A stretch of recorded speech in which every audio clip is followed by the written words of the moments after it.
mentales, entonces. Bueno, pacientes que acuden porque tienen algún tipo de sufrimiento emocional. Yo agradezco esa invitación porque también nos da la oportunidad de hablar por una población que es vulnerable, como es el caso de los adolescentes, ¿no? Ajá. ¿Y cuáles son los problemas que presentan ellos más? ¿Depresión, ansiedad? Sí, exacto. Hay depresión, ansiedad, violencia familiar, conductas adictivas, ¿no? Y déficit de atención, problemas bajo rendimiento escolar, trastorno de conducta, y hay un grupo que está presentando una patología relativamente nueva, que es la adicción al Internet. ¿Y eso ya se está presentando bastante en los centros de salud? Nos vienen a la consulta bastantes a jóvenes que tienen un problema justamente con el Internet, y algunos tienen ya algunas conductas adictivas. ¿Cómo es esto? Este tema realmente que me interesa mucho dejarle claro a los padres. ¿Cuándo pueden ver que su hijo ya tiene una conducta adictiva con respecto a Internet? Por ejemplo, cuando no se puede controlar.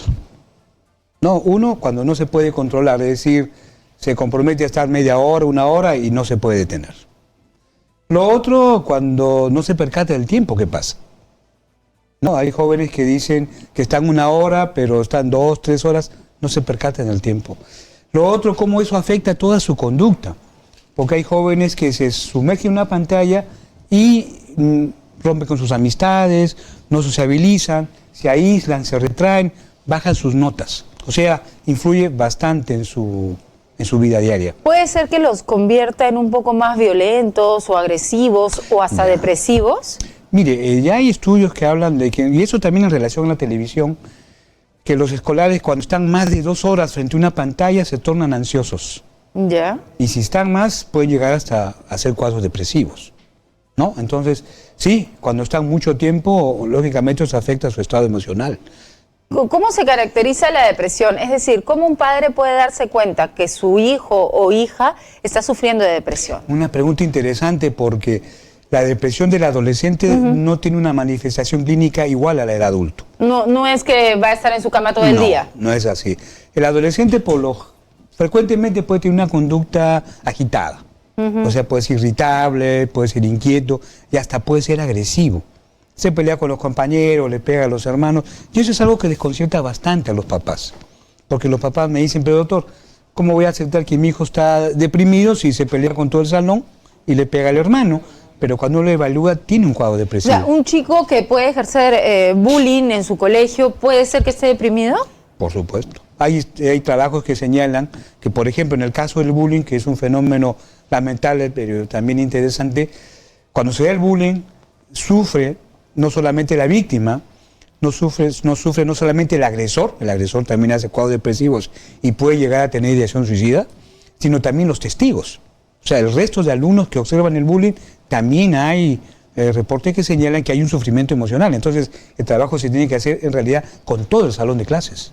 Bien, ¿cómo tienen que entonces los padres reaccionar ante esto? ¿Ir inmediatamente a un centro de salud o puede primero tratar de hacer algunas acciones en casa, en familia? Yo creo que una cosa que es importante en toda familia, sobre todo cuando se tiene hijos adolescentes, es mantener la comunicación.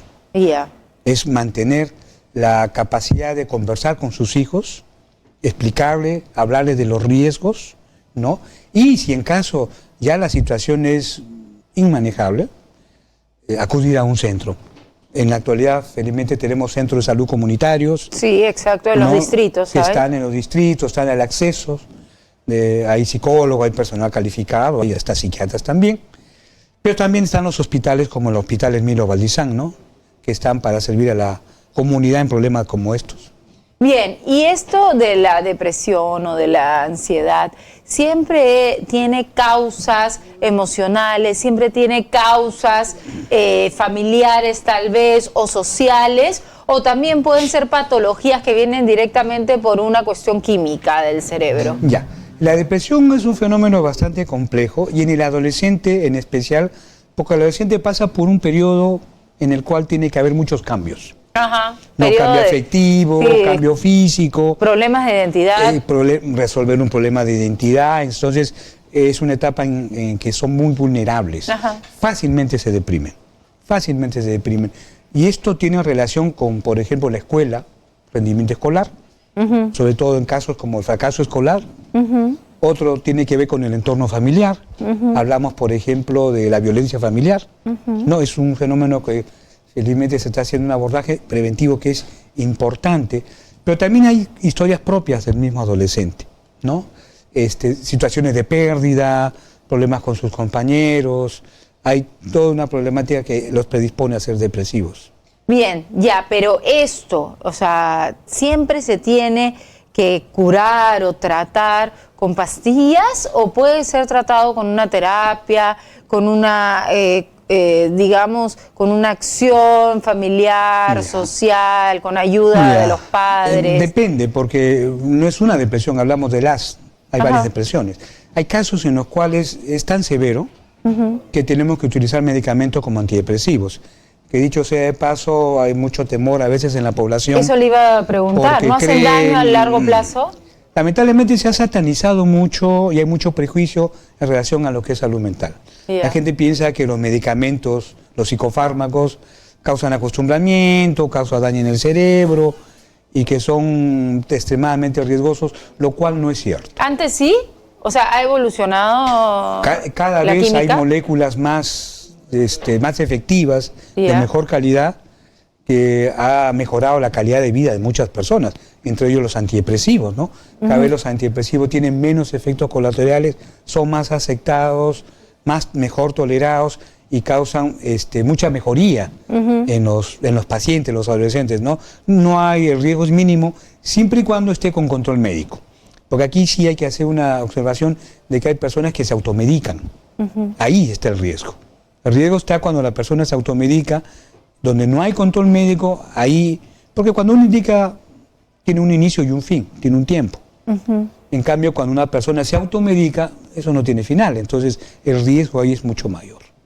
Bien, ¿cuándo se puede ver alguna otra patología en los niños? Por ejemplo, la esquizofrenia. Ya. La esquizofrenia es una psicosis que se ve más en adolescentes. Estamos hablando de 14, 15 años, ¿no?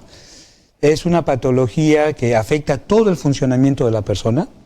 Se comienza a aislar, a retraer, descuida su aspecto personal, puede tener síntomas que rompen con la realidad, alucinaciones auditivas, ideas que rompen con la realidad como delusiones. En los adolescentes, dificultades en el colegio, bajo rendimiento escolar, conflictos con sus compañeros y también conductas que pueden llegar hasta la agresividad en la casa. En la actualidad existen fármacos de muy buena calidad, antipsicóticos, que han mejorado la calidad de vida de muchas personas.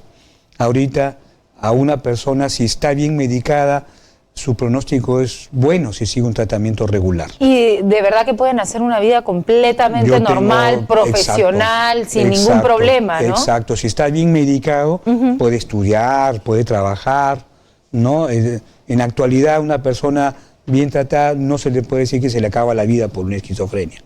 Con tratamiento puede continuar con sus actividades. Bien, muchísimas gracias, doctor. No, gracias ha sido a usted el doctor por la invitación. Juan Carlos Lengua Sánchez, psiquiatra especialista en niños y adolescentes del Hospital Emilio Valdizán, que ha estado con nosotros hablando sobre este tema que en verdad preocupa. El 60% de pacientes son menores de 18 años. Esta es la realidad en este momento en nuestro país. 11:15, nos vamos a una pausa y regresamos para decir más verdades. Estamos en La Verdad.